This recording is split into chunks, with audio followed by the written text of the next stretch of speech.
पश्यामि देवांस्त्व देवदेवे सर्वास्तथा भूतविशेषसङ्ख्यान ब्रह्माणं मीशं कमलासन स्थमृषिश्च सर्वानुरगांश्च दिव्यां अनेकबाहुदरवक्त्र नेत्र पश्यामि त्वां सर्वतो अनन्तरूपं नान्तो न मध्यं न पुनश्च बादिं पश्यामि विश्वेश्वर विश्वरूप।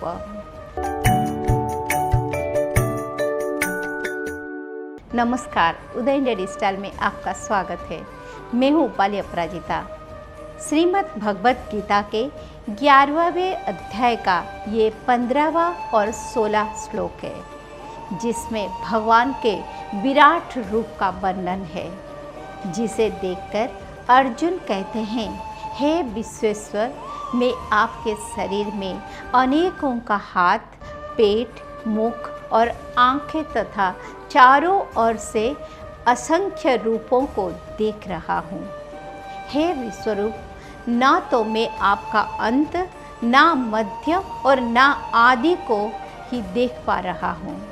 हे कृष्ण, मैं आपके शरीर में समस्त देवताओं को तथा अनेकों विशेष प्राणियों को एक साथ देख रहा हूँ और कमल के आसन पर स्थित ब्रह्मा जी को, शिव जी को, समस्त ऋषियों को और दिव्य सर्पों को भी देख रहा हूँ।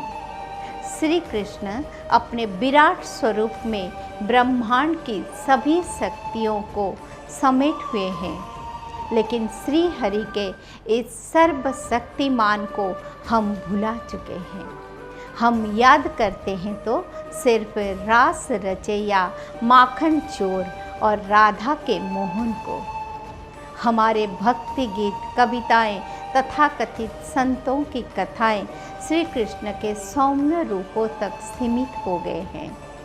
हम भूल जाते हैं इस श्री कृष्ण को, जिन्होंने बचपन में ही पूतना, सकटासुर, कालिया, धेनुक, प्रलंबासुर, अरिष्ट, बकासुर जैसे महाभयंकर दैत्यों का वध कर दिया था, जो 64 कलाओं में दक्ष थे। हम उस महायोद्धा श्री कृष्ण को भूल जाते हैं, जो अपने समय के सर्वश्रेष्ठ महारथी थे, जो सदैव सुदर्शन चक्र, सारंग धनुष, नंदक खड्ग, कौमोदकी गदा, पांचजन्य शंख से सुसज्जित रहते थे। दारुक सारथी द्वारा हाँक जाने वाला जिनका जैत्र रथ दिव्यास्त्रों से भरा रहता था, जो श्री कृष्ण अपने समय के सर्वश्रेष्ठ धनुर्धर थे। हम अपने बच्चों को ये नहीं बताते हैं कि पाशुपत अस्त्र जैसे महान दिव्यास्त्र को महादेव शिव के अतिरिक्त केवल कृष्ण और अर्जुन ही चलाने की क्षमता रखते थे। पाशुपत्र जैसे महाघातक अस्त्र भी शिव, वसुगण और भीष्म के अलावा केवल कृष्ण के पास था। हम ये बिल्कुल नहीं जानते हैं कि वो श्री कृष्ण ही थे जिन्होंने बिना हथियार के द्वंद्व लड़ने की कलाओं का आविष्कार किया था, जिसके जरिए उन्होंने चाणूर, मुष्टिक और कंस से द्वंद्व युद्ध करके उन्हें पराजित कर दिया।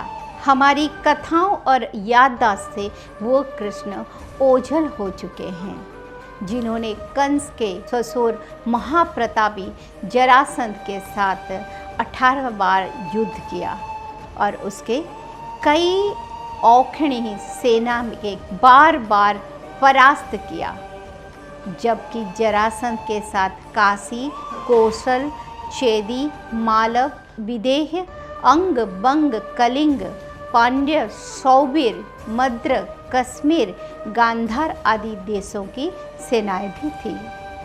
मथुरा पर हुए आखिरी हमले में तो कृष्ण के विरुद्ध लड़ाई के लिए जरासंध ने विदेशी शासक कालयवन को भी निमंत्रण भेजा था।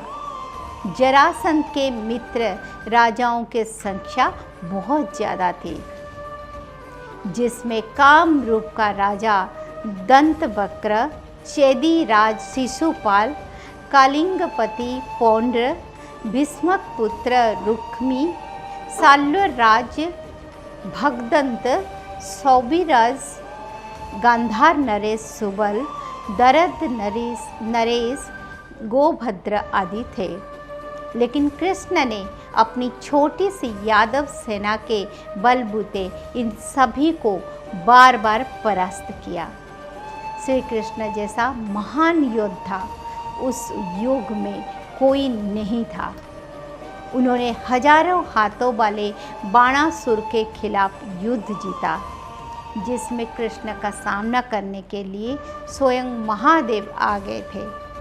तब श्री कृष्ण ने अपनी त्वरित बुद्धि का इस्तेमाल करते हुए उन पर ध्रुवास्त्र का प्रयोग करके व्यस्त कर दिया था और बाणासुर के विरुद्ध विजय प्राप्त की। नारियों पर अत्याचार करने के दोषी नरकासुर को भी श्री कृष्ण ने ही परास्त किया और उसके सेनापति मूर दैत्य और उसके 6 पुत्र ताम्र, अंतरिक्ष, श्रवण, विभावसु, नवस्वान और अरुण को मार गिराया, जिसके बाद अपनी पत्नी सत्यभामा की सहायता से नरकासुर का वध करके 16,100 कन्याओं को मुक्त कराया। ये वही श्री कृष्ण थे जिन्होंने रामायण काल के ऋच महायोद्धा जाम्बवंत के साथ पूरे 21 दिन तक द्वंद्व युद्ध किया और उन्हें बुरी तरह थकाकर समर्पण करने के लिए विवश कर दिया। श्री कृष्ण ने जरासंध को पराजित करने के बाद उसके मित्र दंतवक्र को गदा युद्ध में हराया और अपने कौमद की गदा से उसकी छाती फाड़ दी। जरासंध के ही दूसरे मित्र पौंड्रुक से श्री कृष्ण ने वायु युद्ध किया, क्योंकि वो पौंड्रुक श्री कृष्ण का नकली वेश धारण करके दुनिया को धोखा देता था। उसके पास हवा में चलने वाला वायुयान था। इस युद्ध में श्री कृष्ण ने गरुड़ पर सवार होकर पौंड्रुक को हवा में मार दिया। श्री कृष्ण इतने दुर्धर्ष योद्धा थे कि उन्होंने देवलोक तक को जीत लिया और देवराज इंद्र को पराजित करके उनसे पारिजात वृक्ष छीन लिया था। लेकिन आज हम योद्धा श्री कृष्ण के जीवन से प्रेरणा नहीं लेते हैं, बल्कि रास रचैया श्री कृष्ण की लीलाओं में डूबे रहते हैं। आज समय बदल रहा है, संघर्ष का युग आ गया है। हमारी प्रेरणा स्रोत आराध्य देवताओं की जीवन गाथाएं हमें प्रेरणा देती है। श्री कृष्ण जैसे अपने आप में संपूर्ण चरित्र हमारे जीवन के हर पहलू को प्रेरित करने में सक्षम है, लेकिन उनके जीवन के कठोर संघर्ष को हमने भुला दिया है। हमें अपने बच्चों को श्री कृष्ण के संघर्षमय जीवन के बारे में बताना होगा, जिससे उन्हें ये समझ में आए कि महानता के शीर्ष पर पहुंचने के लिए कितना जूझना पड़ता है। गोपियों का प्रेम प्राप्त करना तो शायद उतना कठिन नहीं है, लेकिन अत्याचार के शिकार 16,100 स्त्रियों को न्याय दिलाने के लिए नरकासुर जैसे पापी का वध करना होता है। उसकी अत्याचारी सेना को समाप्त करने के लिए जान की बाजी लगानी पड़ती है। यदि हमने अपने बच्चों को योद्धा श्री कृष्ण के जुझारूपन के बारे में बताया होता तो शायद समाज में इतना अनाचार नहीं बढ़ता। क्योंकि श्री कृष्ण की तरह हर व्यक्ति जहाँ कहीं अत्याचार देखता वहीं विरोध के लिए खड़ा हो जाता।